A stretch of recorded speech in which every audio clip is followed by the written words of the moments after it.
Hello, and welcome back to more Writers After Dark. I'm Summer Brooks, and we are here because good stories start with the writers. Since wherever there's a story, someone's either making it up or writing it down. And we have a very, very fun segment for you today. We have a roundtable on publicity and marketing for authors. And with me today is publicist Mickey Mickelson, social media expert and publicist Amy Ravichandran, author Russell Little, and author Sebastian de Castel.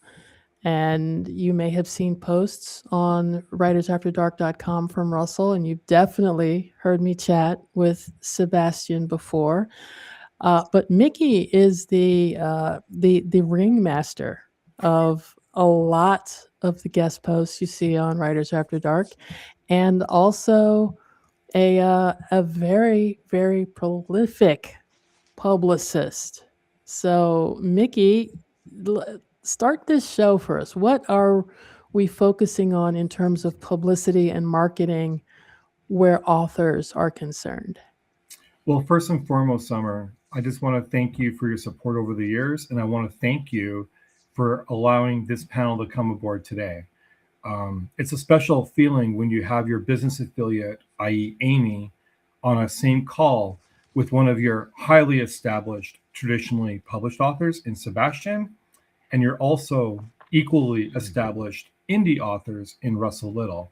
The goal of today really is to get some insights into what authors need, both from a traditional and indie standpoint, what they need from a social media standpoint, what they need from a marketability standpoint, maybe pinpoint some of the things that we can do better or some of the things that we need to do to have success overall. That's really the goal of it. And in my opinion, and I'm being biased, yes, this group today is an all-star group. They have all been highly successful in their crafts, in their trades. And I really just wanted to bring all four of us together, and with you on this summer as well. It's just a win-win for everybody overall. So publicity, yeah. So that's the good benchmark. Well, thank you very much for that. And I'm looking forward to hearing insights from people at different tiers of the publishing industry, because this is information that all current authors and aspiring authors could find helpful. So where should an author, when should an author start to look for publicity avenues for their work? I think that I'll take the guy from the start, guys. I think that, and I'm biased as well around this, the minute you start designing or crafting a book or putting it out into the marketplace, getting it ready for publishing, getting it edited, that's when you need to start leveraging and promoting your brand. The book, and I've always said this, and some people disagree with me, the book is a secondary piece when it comes to the media. The media want to hear about the author. They want to hear about that individual. And in turn, publicity is meant to create exposure for that. If you start too late, that exposure falls on deaf ears. And then when you go into the social media piece, which is what Amy will talk about today, it's not as successful because you're not building up exposure overall for it. Will publicity sell a ton of books? Probably not. Publicity is not meant to sell books. Publicity is meant to build the attributes and the skill set and the writing quality of the individual. That is what's meant to do. Everything else is the aspect of selling books. Okay. I would like to also answer that question a couple of ways. Uh, Last year, I had someone that I was acquainted with come to me after he'd gone to a writers' conference. He had finished his first draft and he was like, "What do I do?" And I said, "Well, the first thing you do is you get an editor. The second thing you do is right now, because you still have a long time before your book is ready, you start building your team, which is people like Amy and Mickey. And you You have to plan way ahead because the time spans they need uh, are much larger than you think. And if you do it as you start editing a book or you start rewriting a book, you're going to have plenty of time. So that is pretty important, I think. And I think that's part of the answer. I wouldn't mind jumping in on part of what Mickey said when he said media doesn't so much care about the book as the author, and I wanted to sort of, I think that's a really important insight, but I would frame it a little bit more specifically, which is the media aren't so much interested in the book. They're interested in the story of the book. Mm-hmm. And sometimes the story of the book is the author. And so a really simple way of thinking of that is, which would you, watch a YouTube video about if you saw it on your YouTube feed, for example? Random author you've never heard of writes a book about climbing a mountain, or a story about guy who nearly died on a mountain and had to find strange ways to survive, wrote a book about their experiences, right? So the media wants to talk about that story. That's the interview. The interview for them is almost never about, all right, well, just tell me about your book. I've been on countless interviews where they'll say, well, tell us about the book. And you have about 5 seconds to describe the book. So to Russell's point of people saying, okay, I've written this book, what do I do? First thing, figure out how you could describe that book in about 5 or 10 seconds in a way that sells it immediately. I'll give you a simple example of that, by the way. There's a million ways to do it. When Trader's Blade was first coming out, if somebody said, oh yeah, so what's it about? I just go, it's the Three Musketeers meets Game of Thrones. And that was the line I used to get an agent interested initially. That was the line they used to get publishers interested. That was the line that the sales directors for the publisher would use with the bookstores to get them to stock it. And that was the line that booksellers, when people came in and said, I want a fantasy book, and someone said, oh, try this one, and they'd go, what's it about? They would just say, well, it's kind of like the Three Musketeers meets Game of Thrones. And so that it's understanding that that's what's shaping things. And so when the media is interviewing you, though, you get maybe 5 or 10 seconds about the book, and then it's about the story of the book or the story of the author. Yep. What is it that makes this book special and interesting? And that is what publicity, for me as an author, does. It's the act of highlighting the story of the book or highlighting the story of the author and putting that out into the public consciousness. As Mickey said, that's not the mechanism by which people buy more copies of a book. It's the mechanism by which people have this feeling or set of ideas about the book and the author. So, Amy, from a social media perspective, what is the plan? When does the plan start? Do you start with the book? Do you start with, as Sebastian said, that elevator pitch hook, or do you have a different game plan entirely? Well, so I think it depends on the genre. I feel like each strategy is different based on the genre of the book because those readers are looking for something specific to that genre, right? But generally, I come on board when your book is completed. So your arc has been sent out to beta readers. Then I'm going to come on board and we're like, okay, so let's focus on growth. Let's focus on engagement and let's build up all the recognition that we can towards your book. So I'm the flip side of Mickey, where he focuses on author branding and building up the author, where I'm going to focus on the content of the book and the content that the author is producing from the podcasts and stuff that Mickey gets to build up visibility and excitement for that book, whether that book's already coming out or did come out, book 2 is coming out or whatever. My job is to build that up. So the more lead time that I have, the more successful book sales and just visibility is going to be. So one kind of feeds the other in terms of what publicity can feed for marketers. But the whole point is to do it ahead of time. So when your book is completely finished and you have ARC readers, that's when I need to be involved. Whether that's 4 months out, 6 months out, depending on what editorial reviews you're looking at, that's generally when I need to come on board and start. I don't know. I like to say I like to have a good time and I like to party because I get to just hide behind a keyboard. But generally, that's when I come onto it. I don't have to do all this stuff like Mickey and have them go on this and show your face. Generally, I'm the person on the keyboard that likes to have fun. So that's generally kind of when I come on. And it's different for every genre. Thriller genres, you're really going to need me 4 months before October because that's going to be your like bread and butter of a month is going to be then or during the summer, right?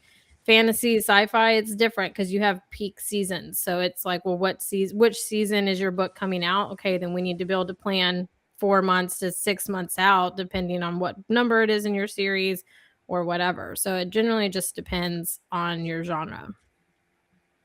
It's funny. The relationships that me and Amy have with our authors, it's the way I word it, and Amy hates it when I do this, but it's true. We look at it as a car where Mickey's doing the work where you get the fine fancy coat of paint and the sunroof and the spoiler and the white wall tires and all the fancy accolades on the outside of the car, whereas Amy's behind the scene as the engine, making sure that that car runs efficiently with the correct oil changes and the maintenance aspect. And that's the key difference there. Amy's doing a lot of work behind the scenes that no one actually gets to see, whereas Mickey gets to broadcast to the world all the publicity aspects. And that's the key difference there. How closely do you guys work with the actual editors and publishers? Because your schedule is dependent on their schedule. So if they have to move a title, that changes what you guys have to do, right? It does, yeah. So I would say out of me and Mickey works his fair share with publishers and editors. I, at the same time, I'm kind of the bridge sometimes between Mickey and them to an extent, but it's important for us because if we've already met and you have your launch coming 6 months out and we've already set things in motion, promotions have already been booked, people have already been contacted. We're looking at sending out boxes for, influencers and swag boxes and PR boxes, if we're going to go that avenue and then you decide to push the date back later, not at least in what I deal with, promotional sites and those kinds of things, you will get blacklisted from them where they won't let you do promotions and those kinds of things. So I have to be friends with the publishers and the editors genuinely, or with the author that's good friends with them, and communication is key in that for what I do, just because I don't want to wind up on the blacklist and then they won't let me run promotions or anything with them. So it's pivotal to what I do, but I also bridge the gap sometimes between Mickey and his team that he works with at times. It's funny because, and I work with some small, I'm the sole publicist for some small press publishers, but a lot of them initially were making the same. So thanks for the question, Summer. We're making the same mistakes that indie authors were making. They were like, I'm going to put my book out a month in advance, get it up on pre-sale. I'm going to have all the success. And I'm like, no, you need 4 to 6 months to build traction. You need 4 to 6 months to get editorial reviews. And so some of the publishers we've worked with didn't know that information, much like some of the indies didn't know that information. And so it was a big reality check for them to say, oh my gosh, we have to push these books back in order to get those key successes. I'm like, yes, you do. You can't release a book a month in advance and expect to have full success for it in this day and age. You just can't. There's too much competition out there. And certain editorial sites like Publishers Weekly and Library Journal, they have set guidelines as to when you can submit a book.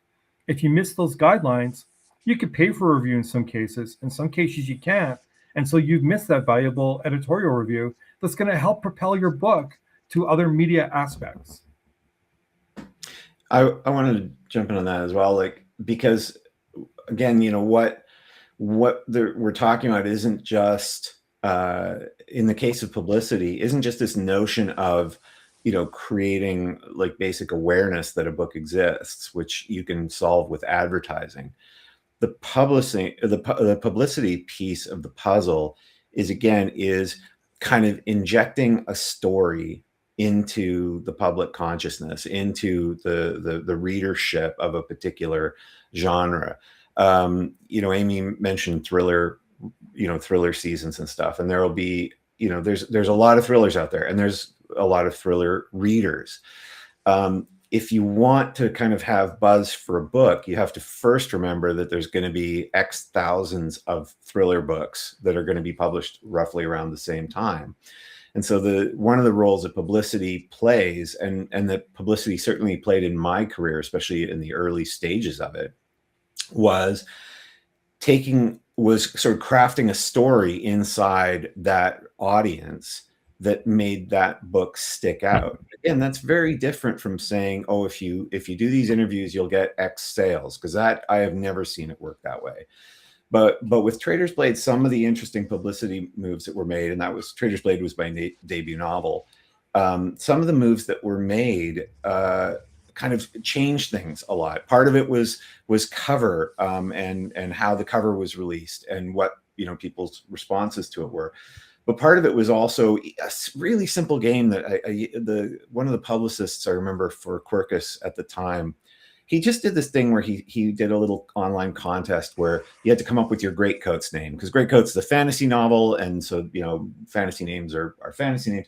And it was a simple thing of coming up with your Greatcoats name, which was something like your grandmother's maiden last name followed by the name of the first school you went to, which was such an interesting thing because it seems so simple, and yet it makes people start thinking right away. I bet some of the people listening are going, what was the name of my first school? What's my grandmother's maiden name? And they would come with these, and they'd be so proud, and they sort of start posting them. And so then I started doing this thing where I was like, I wonder if I could figure out what the Greatcoats name of certain like celebrities would be. And so I think I've tried to figure out the Greatcoats name for Benedict Cumberbatch or something. And so people started doing that. And what it kind of did was it imbued a sense in people of Trader's Blade. Oh yeah, that's that really fun book, right? Which nobody had read it. They had no idea. There's nothing in the name Trader's Blade or the cover that makes you go, oh, that's a really fun book. But people had this impression that it was going to be this fun book. And so that's why as a debut novel, it came out and did really well, like right off the bat, even without any kind of real advertising campaign or things like that. And so, when for the people listening, when you're sort of thinking of publicity to me as a novelist isn't so much, it's the opposite of Amazon ads, right? Amazon ads are like this guaranteed thing. You put money into the machine and you'll be able to calculate the return on investment, and it's reliable and things like that.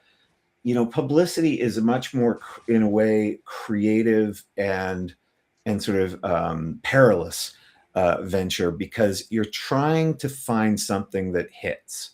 Mickey can put me on 1,000 shows and it might do absolutely nothing unless Mickey and I have found, and often Amy and I, especially on the social media side, Amy and I talk about this all the time, what would be something that actually sparks curiosity, wonder, happiness, in the audience. And so that's often what you're trying to do. And if you don't have that, going back to, that first thing of, why should someone want to read your book, then you really don't have a story to tell yet. And that's why I always say, like, you really need to figure out what is the story you're going to tell. If Oprah suddenly went back on the air and you got the first Oprah's book club, whatever interview, what is the story you're going to tell other than what your book is about that's going to cause people to just fall in love with it? I must say, this is a perfect example of part of what you need as an author in publicity. The way he explained it, he was succinct, but an author doing publicity has to make the listeners and the viewers like them and want to know more about them. And I remember being on a podcast with the author on this show with me and thinking, this is a great guy. This guy knows some stuff. I want to read his book. And that's what you've got to do. But you've got to be able to expose yourself to get there. And that's what Amy and Mickey are about. That's so true. Russell and I were talking Yeah. about that need to expose ourselves right before the podcast.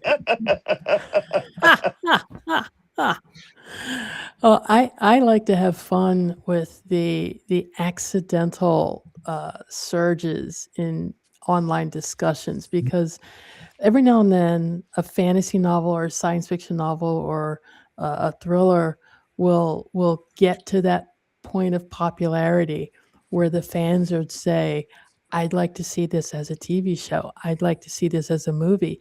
And then you get that one group of fans who starts arguing amongst themselves about who they would cast.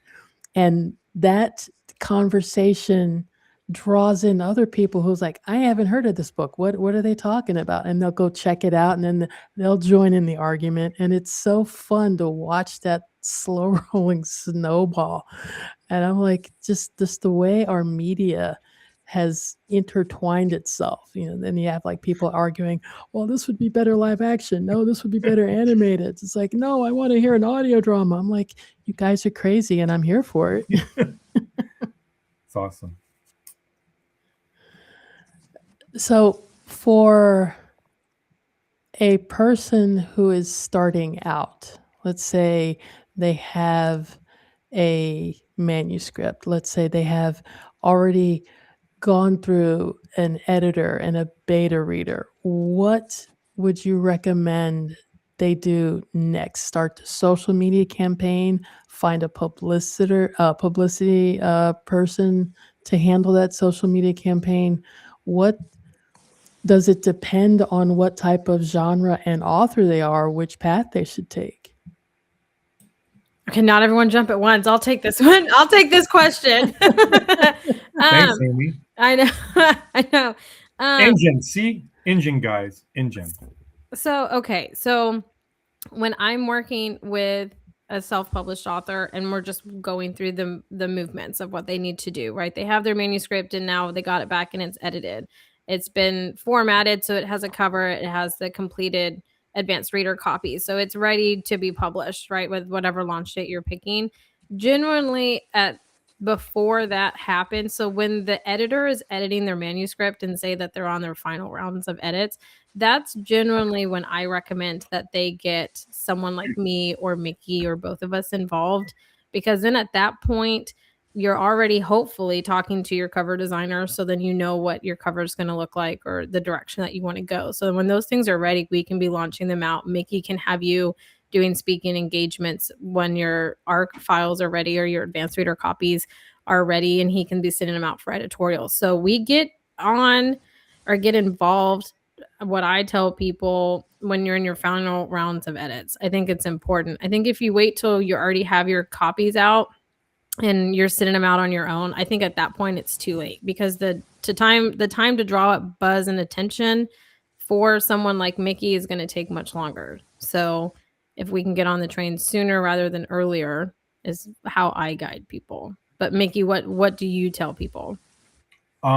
Pretty much the same thing, especially if the author has or is intending to send stuff out themselves and then trying to hire a publicist after the fact.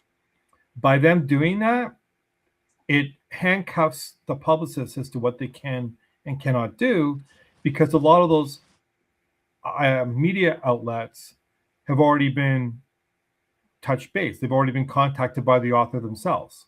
And so it hurts the chances of coverage overall, because as all of us on this call know, there are lots of media outlets that will not talk directly to an author. Hiring a publicist, hiring a social media person, hiring a team creates instant legitimacy for individuals, especially indies, as authors. It shows that they look more professional. It shows that they're taking stock in their branding. It shows that they're willing to invest in their careers. All of that. If you don't do any of that and you're reaching out on your own, it makes it a lot harder to get those actual coverages. So the earlier you can start from an exposure standpoint, the more sense it's going to take overall. Because as you build up your net worth and your media resume and all those things, it's only going to improve your chances to get those vaunted editorial reviews, to get coverages on podcasts, TV, radio, magazine coverages, all of that. So I'm in line with what you're saying, Amy. Yeah, I would say to all my author friends out there that, because of course there's two things to consider here. One is it can be very daunting to work with a publicist, a social media expert, people like that. Not everybody has the money for that, and or they do, but if they have the money but they're not actually ready to give their team the tools that they need, then there's very little that people can do. And I'm going to tell everybody a terrible dark secret. I'm going to say it closer to the mic so it's as creepy as possible, which is publicists often won't read your book because they can't. Marketers do, though. Marketers read your book, okay? Yeah, I read your last book, Sebastian. Okay, what was the name of the main character? I don't know. Go ahead. Sebastian is talking angry talk. No, I'm telling no, because look, my publishers, spend a lot of money when they buy one of my books, and they don't always have. Not every member of that huge team is going to have time to read the entire book, and so. And I would venture that Amy is the exception on the social media side of people who take time. And so here's what'll happen. Let's say you don't arm your publicist, your social media person with what you need to arm them with. And I'll tell you what that is, what I think that is in a second. But if you don't, what do they got to go on? Genre, basically, right? Amy can produce gorgeous looking posts that will be in genre, as long as she knows like the niche of the genre. So, but you're up against a lot of people doing the same thing. And remember I said, like, what you're trying to do with publicity and with social media is create engagement, not with just the book itself, because often people haven't bought the book. The book has not been released. You're trying to get them engaged with the idea of the book, the story of the book. And so what I would suggest for authors as the first step, the thing you should go armed with when you're going to have a meeting with a publicist or a social media marketer is 5 things that make this book special. Think of what we used to call, UPSs, unique selling propositions. What are these like 5 unique things? Because you can't just say, I write swashbuckling fantasy. I can't just say, well, it's very swashbuckling and it's very, fun and there's adventure, and you have to hone in on things. I've got a copy of one of my books sitting right here. It's called Crucible of Chaos, and I can tell you right off the bat, like if when someone says, "Oh, what's your book about?" what they're really asking is, what am I going to love about this book specifically? And so I can say, well, the main character is this swashbuckling Hercule Poirot kind of detective, who's very sort of arrogant and blah, blah, blah, and people always underestimate him. I can go, there's a mule in this, who is incredibly courageous and belligerent, because people love belligerent, courageous animals. I can tell them, oh, there's this whole mystery around whether the gods who recently died, which gods are coming back. And each one of those things will kind of spark something in someone. Now, some people, and I swear to God, 9 times out of 10, the thing that'll hook them, that'll actually sell them will be, oh my God, there's a belligerent but courageous mule. I'm in. And so imagine the difference between, let's say, Amy's going to go out there and create, a month's worth of posts. Between all her knowing is, oh, it's a fantasy novel, versus her knowing, okay, well, there's this really cool mule. Oh, the detective is this kind of very heavy set, Hercule Poirot kind of arrogant figure that people underestimate. Oh, there's a whole mystery of which gods are coming back. Just the notion of, if a pantheon of gods disappeared and some were about to return, but you didn't know if they were the good gods or the bad gods, you can create like games out of that, right? And so that's really, for me, the starting point. And every time I meet with a new author, who fundamentally what they want to do is get their book out in the world, help it find readers and give it a chance at success. I always say, like, you just tell me the 5 things that make it really special, the unique selling propositions that someone can't get by picking up the next cereal box on the shelf, right? There's a reason why Lucky Charms has the different charms and the different stuff, even though the constituent particles of Lucky Charms cereal is the same as every other marshmallow-based cereal. Like, because people need something that, you know, they know that kids will go, oh no, I like leprechauns, so I'm getting that one, versus, oh no, I like rabbits, I'm getting Trix or something. So that's the key for me. Nice. So to summarize, publicity of your book is a chess game, not checkers. And you have to choose your moves wisely in order to get that book in front of as many people as possible who will enjoy it. You have to target the right audience at the right time and hope all the pieces line up together at the same time, at the right time. Sound about right? It does. I think you should also know several moves ahead where you're going to play. Cool. And So- with that as well, sorry, Summer. And with that as well, you should never try to second guess opportunities and say, I want to focus only on my niche and not do anything else. Because the minute you do that, everybody else in those genres are doing the exact same thing as you. And you may not be able to get coverage in your niche right away. So if you don't do stuff within your niche and you're moving that pawn to take that bishop, and you can't do that because you're focusing only on your niche and nothing else, that's an issue. So what we do is we focus on the general sense of opportunities, building up the resume, media resume, as well as building up the niche if we can get it. In some cases we can't. Other cases we can. So that's part of the chess game, really, is identifying that and realizing that and not second guessing the advice you're getting. That's my opinion. Well, and that puts a real, you know, one thing for authors to think about is that can be a real challenge because, you know, again, the example of the book I gave where I said, you know, well, a lot of people like the fact that there's this mule in it. It's entirely possible that an audience of readers for this book could be found from the readers of Horse and Hound magazine, you know, or from, you know, a podcast, an equestrian podcast. Now, the thing is, if I go on that equestrian podcast, if Mickey books me on that thing, which I swear to God, I wouldn't be surprised if he did, I have to be ready to talk intelligently to that audience. I remember not long ago, actually, you know, Mickey, I agreed to this, by the way.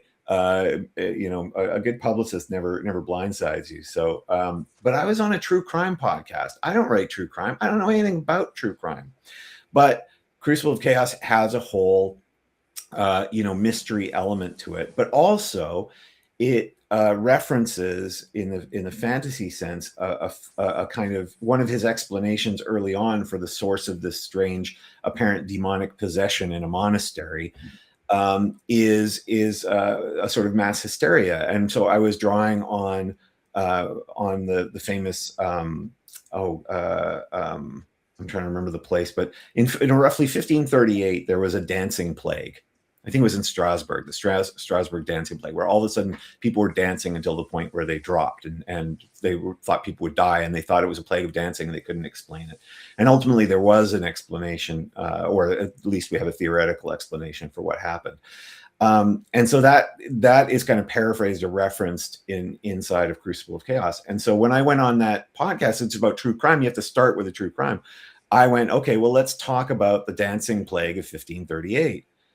Which was a subject that was interesting for the listeners of that true crime podcast, and had a very direct connection to my book. But that's what I mean. You can't, if your publicist tells you, okay, you're going on CBC Radio Saskatoon tomorrow, you have to remember, okay, what does CBC care about? What do the listeners of CBC Saskatoon in particular care about? They actually care about the fact strangely enough, that you're going to Saskatoon. And so you need to be able to talk intelligently, or at least, briefly, but intelligently about that.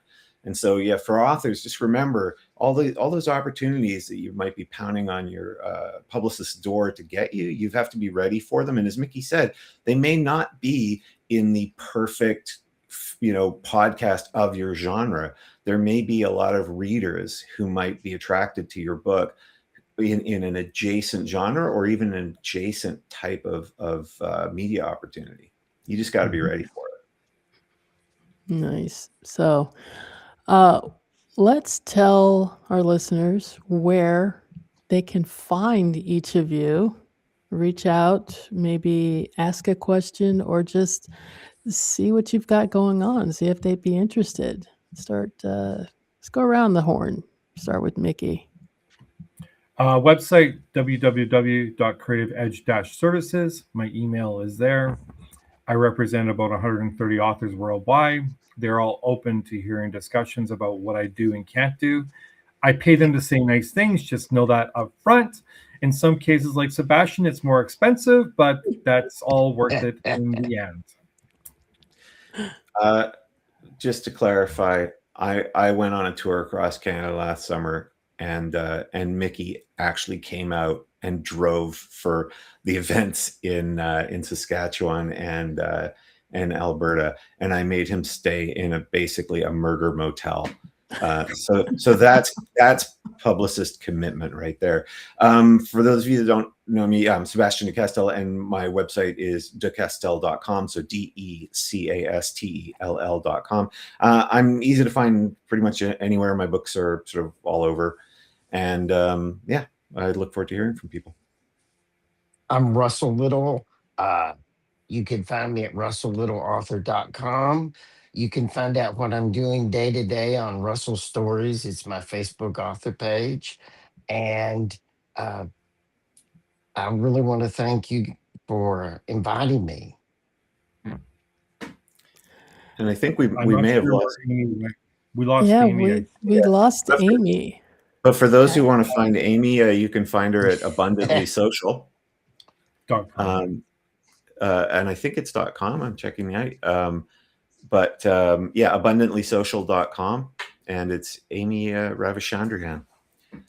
And she makes Sebastian, you said her last name so well.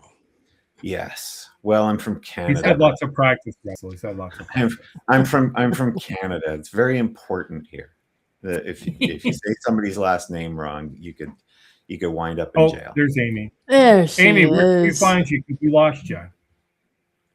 I know. I'm sorry. And I moved on this grid too. No, my internet is just, it's a mess. I don't even want to get into it, but I'm back. So, hey, I had to keep you guys in suspense. I'm back. I told everyone where to find you. And we just need so you know, to verify it. and listeners will verify that I correctly named your site as abundantlysocial.com, that I correctly pronounced your last name, and that I did not pretend to be you and put on your voice. Oh, nice. Okay. I appreciate it so much. Probably did better than I did. Thank you.